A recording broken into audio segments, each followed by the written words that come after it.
Hi everyone, Nonnie here. Thank you for joining me today and clicking on that button. I'm following up to my conversation yesterday about physical limitations.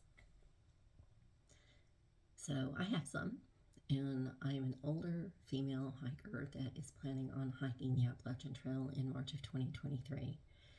As I shared in a previous video, I did my due diligence and went and spoke with my physician first to make sure that I was capable of doing this hike, completing this hike without injuring myself further, and was given the A-OK, you'll be fine. You just are going to have to be very thoughtful and methodical about your steps and what you're doing, but as long as you do those things, you'll be fine.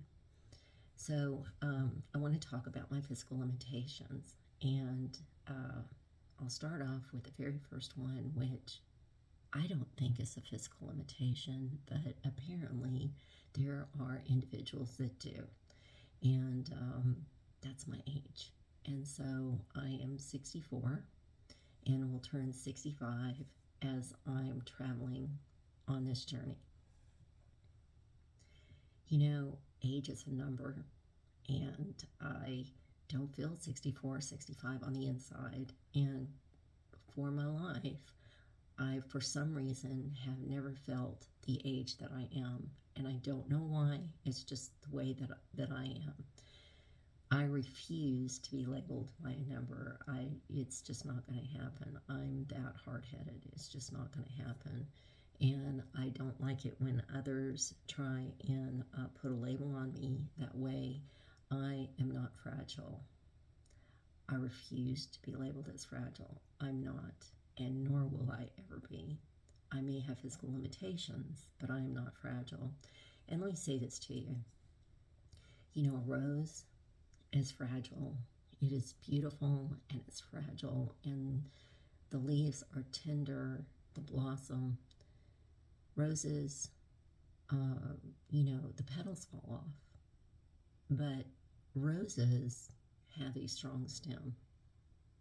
If they didn't have a strong stem, the heads of those roses would just droop over. They have a strong, straight stem. They also have thorns, and those thorns protect them. So does that stem. For me, I'm not prickly and thorny, but my determination are my thorns, and I'm pretty determined. Once I make up my mind I'm going to do something, that's it, and I'm going to do it. So I don't know how you are, but you can have a strong stem too, and you can have those same thorns. Those thorns can be your determination, because you're beautiful. You're beautiful, you're handsome, you're not fragile, and you're also not dead. I'm not dead, I'm living. So just think about that. Think about that analogy.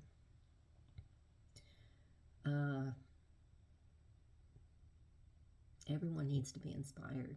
Again, you're going to see me referring back to my notes, so please just bear with me. Everybody needs to be inspired and encouraged. Everybody, young, old, infirmities, no infirmities, educated, non-educated, it doesn't matter. We all need to be inspired and encouraged by somebody. We need a cheerleader. We all need a cheerleader. I certainly need them. And in thinking about some of the things that have happened with those 3 conversations that were in my first video that I shared with you, since then I've had numerous individuals come up to me in my subdivision or at the park where I'm training, and other family members saying, I could never, ever do what you're doing. I could never carry a backpack that heavy. I couldn't carry a pack. I couldn't do that every day. I couldn't. And I'm like, well, you could. You think you can't, but you could do it. And they'd say, no, I'm too old.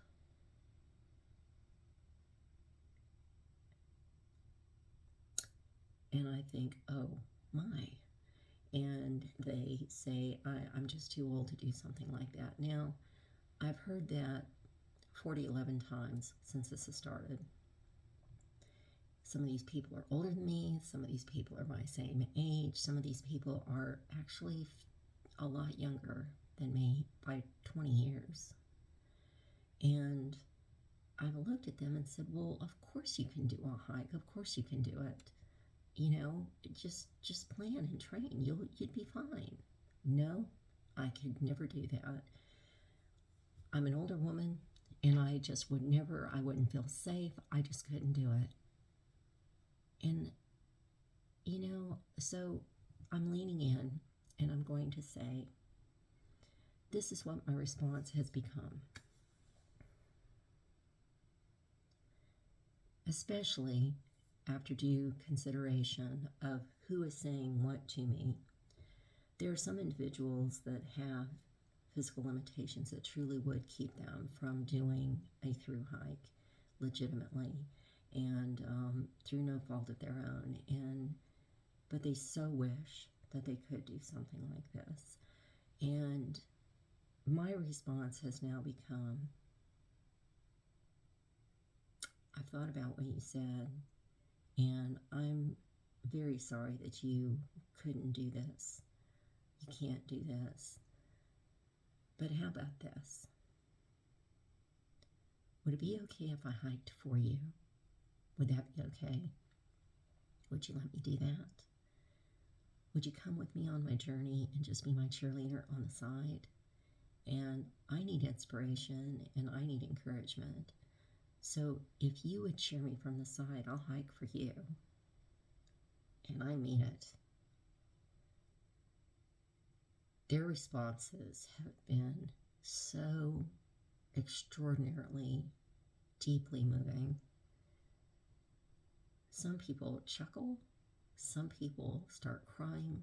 Some people just stand and look at me for a moment in frozen, what? Or they smirk. And I don't mean smirk in a bad, like sassy way. I mean they smirk like, wow, you would do that? And I'm like, well, heck yeah, why wouldn't I do it? So for you individuals that cannot do a hike, I'm willing to do that for you. I'll do it. Would you be my cheerleader on the side? Would you cheer for me and encourage me? Because I need it. And what I'll do as well is at the end of a video or a hike, I will let you know how you're doing. Because I think you're going to do great.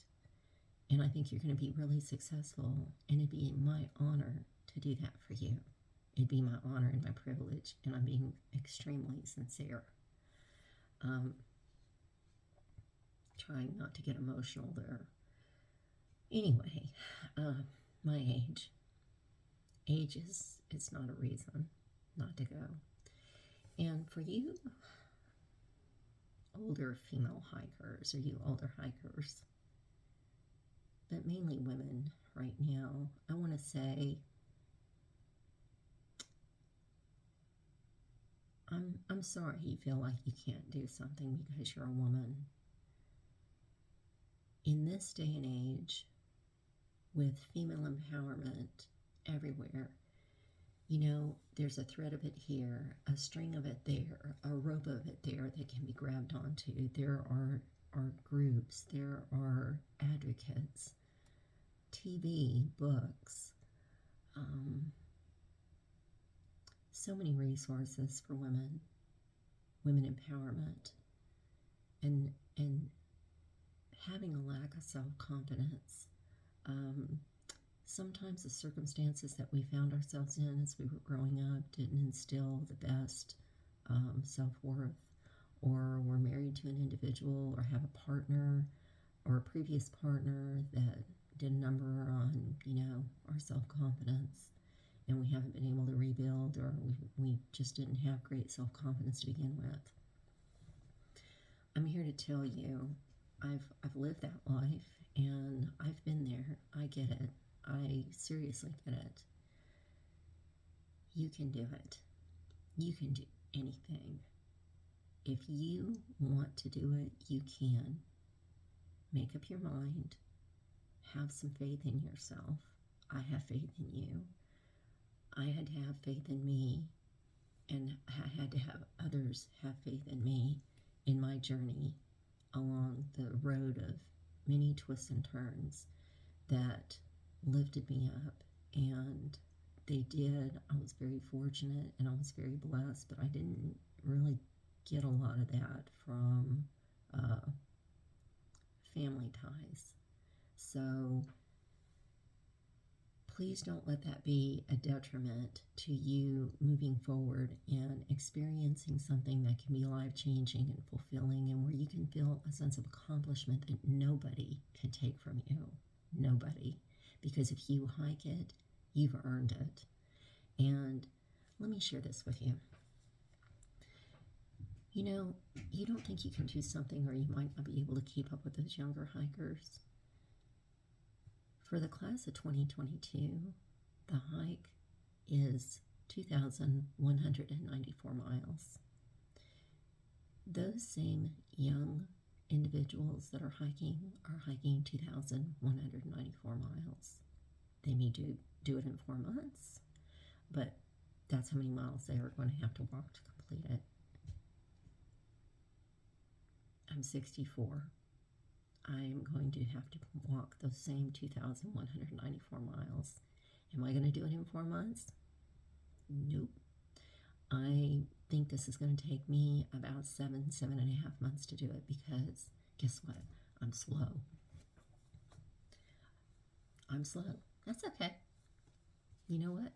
I'm still going to complete the same 2,194 miles that a younger hiker is going to complete. You know, if you want to hike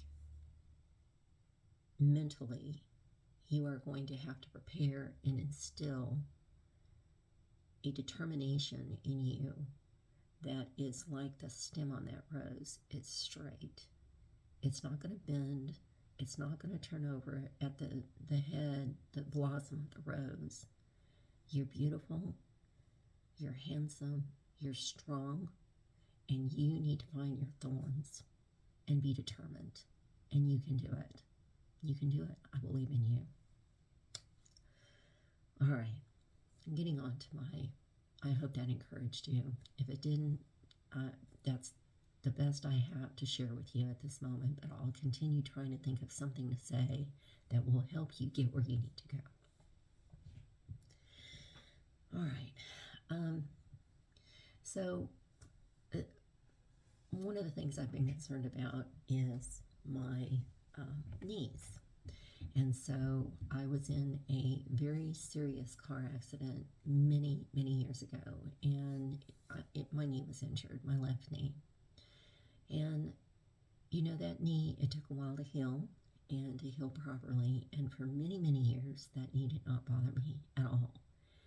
But if I get down on the floor on my knees and I don't have a pad or a cushion underneath there, that left knee lets me know that it remembered that it was in a car accident, and that it's mad at me because I didn't consider its health. And I have to say, you're right, I didn't. I'm sorry, I should have used a pad. And it takes many days or a week for that pain, that pretty serious pain, to go away. So I've been wondering, how am I going to hike and get up boulders and be on my knees when I have a problem with my left knee? I'm short. I have little bitty tiny legs like a dachshund puppy. And how am I going to get from a rock up onto and scramble onto a boulder? How am I going to get from the boulder with the knee impact coming down onto the ground or another rock? How am I going to get from a boulder or a rock that's from here to here? How am I going to do that? How am I going to do it without being injured? That's the key, without being injured. I have the answer. It's knee pads. And knee pads are typically not a piece of gear that hikers pack in their backpack. That's okay. They're going to be in mine. And I can hear it already. There's going to be some smarty party comment, and it's probably going to be from hikers of every age and gender. That's okay. Because if those knee pads keep me from hitting my knee and scraping it, I'm good. Watched a lot of YouTube videos. I shared that with you in a previous video of mine, hundreds and hundreds of them. And I cannot tell you how many times I have seen a video of somebody that had a bruised knee, a banged up knee, a scraped knee, blood trickling down their knee, their leg, their shins. Okay, that was all it took for me. Was a real concern. Spoke with my doctor about it. I came up with knee pads. He thought it was a great suggestion. I got bicycling, mountain biking, knee pads. That's what I got. My next area of concern is my left thumb. I have arthritis in my left thumb, and I'm not sure if this is a medically accurate thing to say, so I'm not a doctor. I'm not an expert, but I injured this thumb. This thumb was injured many years ago, and for whatever reason, I feel like when you have an injury, arthritis likes to find that injury and it likes to set in there. And that may not be true, but that's just the way that I interpret my body and what's happening. And so my right thumb at times gives me fits, and there's nothing I can do about it. It's just I'm going to have to accept it, try and be careful with it, work around it. That's the best I'm going to be able to do. So that's physical limitation number 2. Some would say 3 if you're counting my age, but I told you I'm not counting that. Then comes my back, and so I have scoliosis and did not find out that I had that until I was a little bit older. But as those individuals, only those individuals with scoliosis will understand, you kind of compensate for that as you're growing up, and you find out what you can do, what you can't do, what not to do, how to move a certain way. And that's okay. That's fine. That's, it's just part of having that issue. So my thought was, all right, I've got scoliosis. How am I going to carry a pack? How am I going to carry a backpack? And how am I going to carry 25, 30 pounds? I don't know how I'm going to do that. Well, in another video, I will talk to you about the training that I went through and that I'm going through to try and carry a backpack. But I found one, and I found one that works for me, that distributes the weight properly, my hips, my shoulders, load-bearing straps. And in finding that backpack, I have found that I can carry 30, 32 pounds without it being detrimental. And so I have the answer to that. And then I want to say, are my feet going to hurt? Well, they probably will. I anticipate that they will. And for you older hikers out there, guess what? Those young hikers, the ones that I said could scramble over rocks like spider monkeys, when they get done hiking at the end of the day, often when you listen to their videos, they'll tell you their feet hurt. And so I don't think it's going to be unusual for you to find that your feet hurt at the end of the day. Might they hurt a little sooner than the younger hikers? Might they hurt a little bit more deeply? Perhaps. But, you can take an ibuprofen, or you can take whatever medication you have with you that's going to be more effective in your pain management, and work through that situation that way. But that's part of the journey. It's part of the hike, and you just mentally resolve, I know my feet are going to hurt. Let me make sure I put what I need in my med kit, and you're going to be fine. I'm going to have to do that and you can do it too. My feet, I have a bone spur on my right foot. I did have one on my left foot, but I had surgery on that, and never, ever, ever, amen, do I want to have another foot surgery. So my left foot is better, but it would take an act of Congress for me to consider having surgery on my right foot. So bone spur it is, it's still there. And we're not friends. We don't like each other and at all. And so that bone spur rubs against my shoe, and only you people that have a bone spur can understand how much one of those little babies can hurt. They can take you out, and for me, they have literally been bad enough where there have been days I've had a little boo-hoo over it. So it's been a consideration. How am I going to hike 2,194 miles?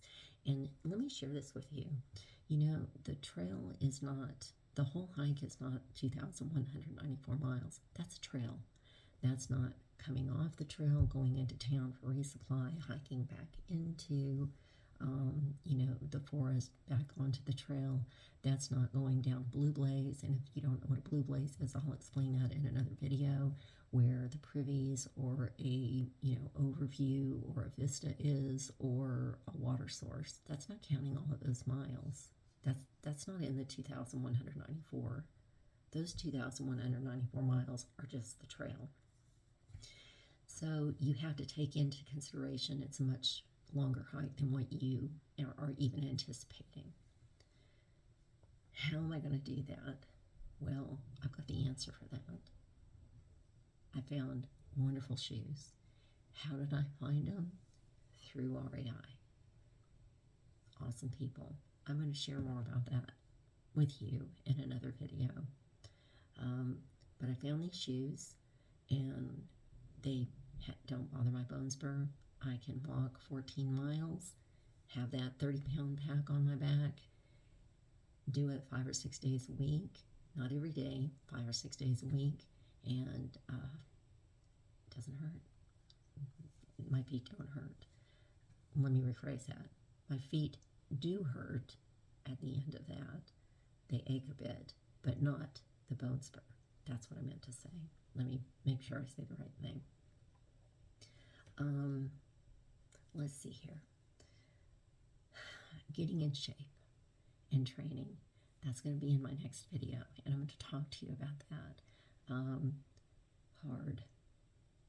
Really hard. But I've done it.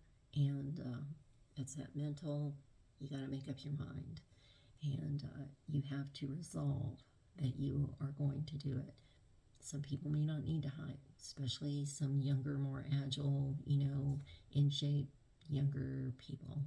That's not to say older people are not in shape. There are plenty of people that are in good shape, great shape.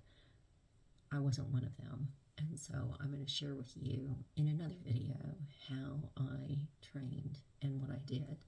May not work for everybody, but it's worked for me. And I'm sure there are lots of different ways to train, but the way that I trained is what I'll share with you.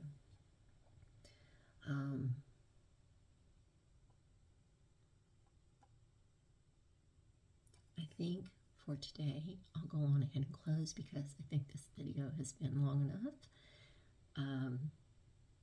Let me share with you. Come hike with me. Let's do it together.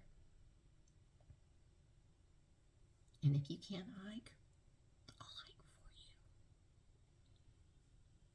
It's a deal. Just be my cheerleader. Thank you so much for joining me. Sorry, it's an emotional thing sometimes. I'm really not a crybaby. I'll try and do better. Thank you for joining me today. And I hope that if you got anything from this video that you would consider, please, subscribing to my channel, because it would make a difference for me. It'd be very helpful.